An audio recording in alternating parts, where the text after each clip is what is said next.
Morning YouTube hikers, Ray from Hike-ALOT. Here with you today doing another bag setup. If you caught my tiny big kit video, this is the next step up for there. This is my overnight go bag, and I am using this one typically on a short weekend hike. Weather's good, weather's pretty good. Not going to be covering a ton of miles, just want to go out, set up camp, spend the night, come on back. So it's really directed toward the overnighter. And it's all going to fit into here. Okay, so right out the gate, I'm using the Osprey Scarab 32 as my simple overnighter bag. It's an older bag that I've had for quite a while. It's served me well. So far, I just haven't really seen any big need to change it. So one thing to note out front, this bag has got this front pouch over here. I actually just use this normally for like an extra change of clothes or something like that to drop down here, or maybe my rain poncho if it's going to be rainy. There's a little stretch pouch on the side over here. I'll usually drop food into here on this side, and then I leave an extra Nalgene bottle over here. So if I do carry a little additional water, need some more storage, I use the Camelback that's inside the bag in the back for most of my water carrying. But I do keep an extra Nalgene just in case I get a leak. It's more of a nice to have than anything. Getting into the bulk of the big pocket here, we'll dive into it first. All right, so opening it up here, there's always a little goodie bag in here. This has got TP wipes, that type of thing, hand sanitizer, toothbrush, toothpaste are in here, and that's about it. Next up, I do carry the Jetboil in here for my cooking needs. Gas cans in here, nice little self-contained system. If you look down the bottom, I do have the little portion packet Ziploc bag so that I can measure my water out. I know this cup has got graduations in it, but I can't read those half the time, so I use little Ziploc bags. But this normally meets all of my needs out on the trail for a little overnighter. I do like these things. They're not the lightest thing in the world. They're kind of bulky, but I just haven't found a more efficient way to boil water on the trail. So this little bag, this has a little small fire kit in it. There's my repair kit is in there. Fire kit's legit just, there's a lighter in there, there's some matches and some tinder. There's a little magnifying glass if I need to pull, a little Fresnel lens if I need to pull splinters and stuff like that, but that's about it. Mostly tinder in there. There is a little repair kit in this little small sewing kit with a needle and thread and that type of thing.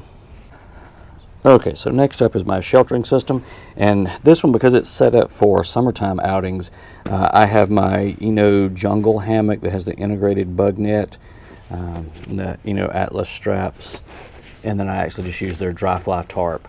It's just their rain fly. It's the only time I use this one is kind of with this hammock. It has scallops on the end of it. It's not a squared tarp. I didn't realize that when I bought it, but I bought it, I had it, so I kept it, and I do use it, but pretty much only with this tarp. I don't often use this ENO, but small footprint, small bag, I do like it, and it's pretty comfortable. It's one of the first hammocks that I bought. It does sleep comfortably, but I did move on to a bridge hammock, and since then I've pretty much stayed with the bridges, but it fits well in this bag, whereas my bridge hammock's a little bit bigger because of the spreader poles. So I do still like that hammock, do still use it from time to time, but that's the setup that's in this bag currently. Okay, so now that we've covered the main big pouch, we'll go down this little pouch on the front up here, and this is where I keep my water filtration, and you'll notice this is just the Sawyer Mini in here. It does have some duct tape around it, since the duct tape does fit right in the inside of that. Got my straw, extra bag somewhere in here. Should have another CNOC bag. Oh, you know what, I typically carry a CNOC bag in here, or CNOC, however you want to pronounce it. I took it out to clean it the other day because I had used it.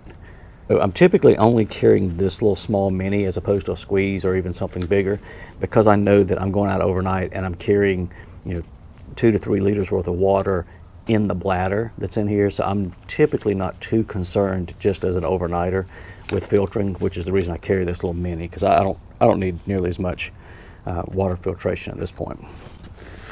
Do always carry a really loud, obnoxious bandana for cleaning up, but then also signaling if you need it. In here, I do have the little Klymit inflatable seat cushion, as opposed to carrying. I normally carry them like in my backpack stuff. I carry that the Z seat, the little collapsible foam compressed cell stuff. But out here, I have a couple of these things, so I toss it in this bag. It's nice and easy. And if, you know what, if I pop it, I throw it away and get another one. But so far, I actually haven't busted one. But that is all that's in this front pouch here.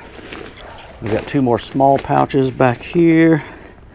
This one's going to be my first aid stuff, legit just a strap. There's some compressed gauze just in case I need it. There's a thermal blanket. And there's a tiny small Cabela's multi-tool, and that's really the only bladed tool that I've got in here. I do typically have a little small pocket knife on me. But then up here, I have a small bag with some meds on there. It's Pepto, Imodium, Allegra, and some Benadryl in there, and a little bit of ibuprofen. And then this is kind of the bulk of my little boo-boo kit. It's a couple Band-Aids, some towelettes. I just sort of clean my hands up. I think there's 1 or 2 small single-serving biofreezes in here. There's a little bit of super glue. There is, what else is down here? Oh, there's some Sawyer, the Picardin lotion that's in there.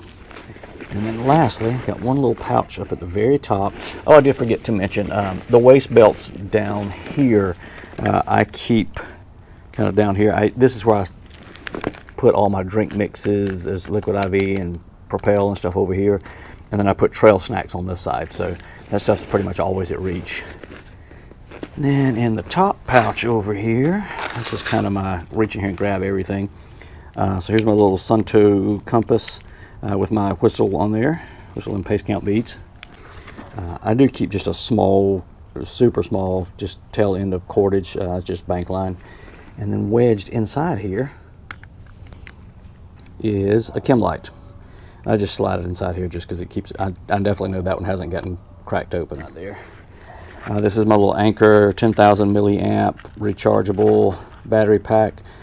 This has just got my, and it's got a cable in here for my cell phone and then also for my, my headlamp. As you'll see, next up is the headlamp. It's the Black Diamond Revolt, which is rechargeable. It just has a little USB port right here. It's heavier than like the Nightcore NU25, which I normally carry backpacking, but I've had this light for 5 or 6 years now easily and have used it a lot and have never had any issues with it whatsoever. So definitely haven't put it out to pasture yet. There's a spoon, just a little, actually, excuse me, a spork, a little bit of dental floss. This is more in case I need to make repairs. And then I have a Sharpie, 2 additional chem lights, and this is actually the lighter that I toss in my pocket. I'm not a smoker, so I'll usually throw one in my pocket, and then I have one in my actual fire kit just in case one of them goes out. So. And then lastly, buried down in the very, very bottom of my bag, and I almost forgot it was in there, is just a rolled up compactor bag in case I need to use that on the trail. I've used these things for mattresses if I needed mattresses, put leaves and stuff in there. I have actually gotten inside and covered up with these things when it's been colder than it should be. They make a great impromptu poncho if you don't have one. They just come in handy. They take up very little space. They're pretty light, and I pretty much bury one of these in the bottom of every one of my bigger bags. So on that is the entirety of the content of my overnight go bag. Okay guys, hope you found that useful. I'll put links to purchase all the gear in the description below here, and if you like this video, give it a thumbs up. If you haven't subscribed, go ahead and click the subscribe button. And as always, if you're out on the trail right now, just remember, left foot, right foot, repeat. We'll see you out there soon.